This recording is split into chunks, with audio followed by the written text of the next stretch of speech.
नमामि दुष्टशत्रुविनाशकं नमामि सर्वफलदायकम्। क्या आप जानते हैं, महाभारत के युद्ध के समय में एक ऐसा योद्धा था जो सिर्फ 3 बाणों से ही पूरे महाभारत का युद्ध समाप्त कर सकता था। वह महान योद्धा ना तो अर्जुन था, पितामह भीष्म, ना ही अंगराज कर्ण।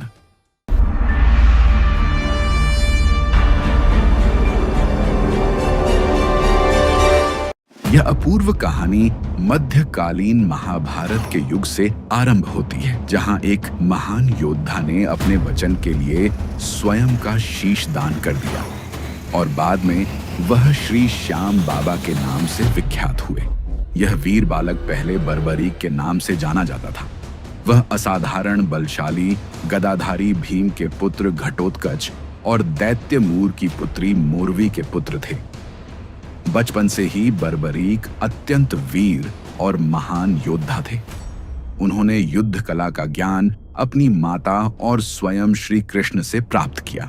अपनी कठोर तपस्या से उन्होंने नव दुर्गा को प्रसन्न किया, जिनसे उन्हें 3 अमोघ बाण प्राप्त हुए। इसी कारण वे 3 बाणधारी के नाम से प्रसिद्ध हुए। इसके अतिरिक्त अग्निदेव ने प्रसन्न होकर उन्हें एक ऐसा शक्तिशाली धनुष प्रदान किया जो उन्हें तीनों लोकों में विजयी बनाने में सक्षम था।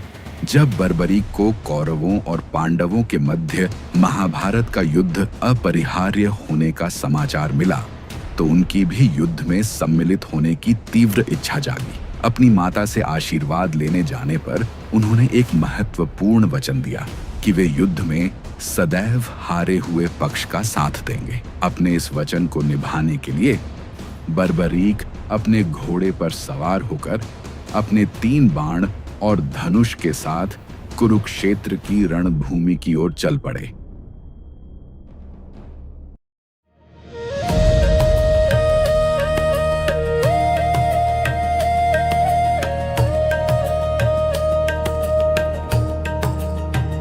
रणभूमि की ओर जाते समय सर्वव्यापी श्री कृष्ण ने ब्राह्मण भेष धारण कर बर्बरीक के बारे में जानने के लिए उन्हें रोका और यह जानकर उनकी हंसी उड़ाई कि वह मात्र 3 बाण से युद्ध में सम्मिलित होने आया है। ऐसा सुनकर बर्बरीक ने उत्तर दिया कि मात्र 1 बाण शत्रु सेना को परास्त करने के लिए पर्याप्त है और ऐसा करने के बाद बाण वापस टूनीर में ही आएगा। यदि तीनों बाणों को प्रयोग में लिया गया तो पूरे ब्रह्मांड का विनाश हो जाएगा। यह जानकर भगवान कृष्ण ने उन्हें चुनौती दी कि इस वृक्ष के सभी पत्तों को वेध कर दिखलाओ।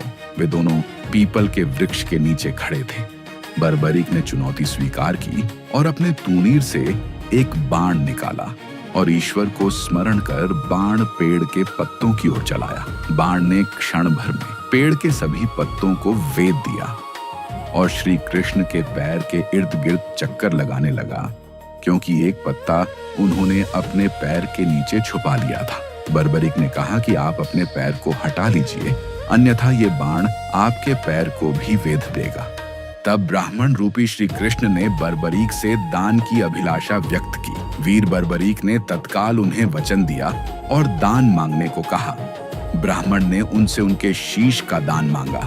बर्बरीक क्षण भर के लिए अचंभित हुए, पर वह अपने वचन से अडिग नहीं हो सकते थे। उन्होंने कहा कि एक साधारण ब्राह्मण इस प्रकार का दान नहीं मांग सकता। अतः उन्होंने ब्राह्मण से अपने वास्तविक स्वरूप को प्रकट करने की प्रार्थना की।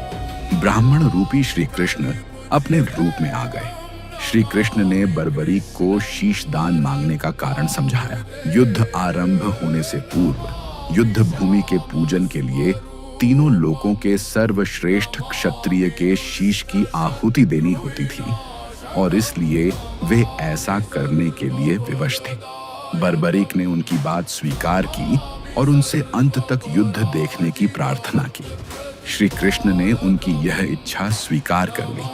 इस महान बलिदान से प्रसन्न होकर श्री कृष्ण ने बर्बरीक को युद्ध में सर्वश्रेष्ठ वीर की उपाधि से अलंकृत किया। उनका शीश युद्ध भूमि के समीप ही एक पहाड़ी पर स्थापित किया गया, जहां से बर्बरीक संपूर्ण युद्ध का जायजा ले सकते थे।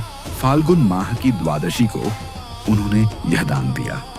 इस प्रकार वे शीश के दानी कहलाए।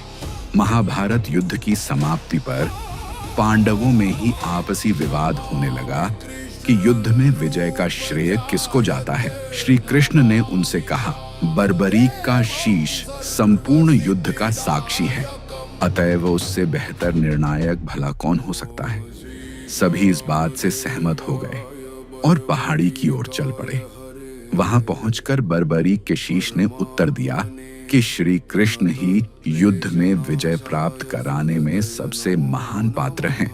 उनकी शिक्षा, उपस्थिति, युद्ध नीति ही निर्णायक थी। उन्हें युद्ध भूमि में सिर्फ उनका सुदर्शन चक्र घूमता हुआ दिखाई दे रहा था, जो शत्रु सेना को काट रहा था।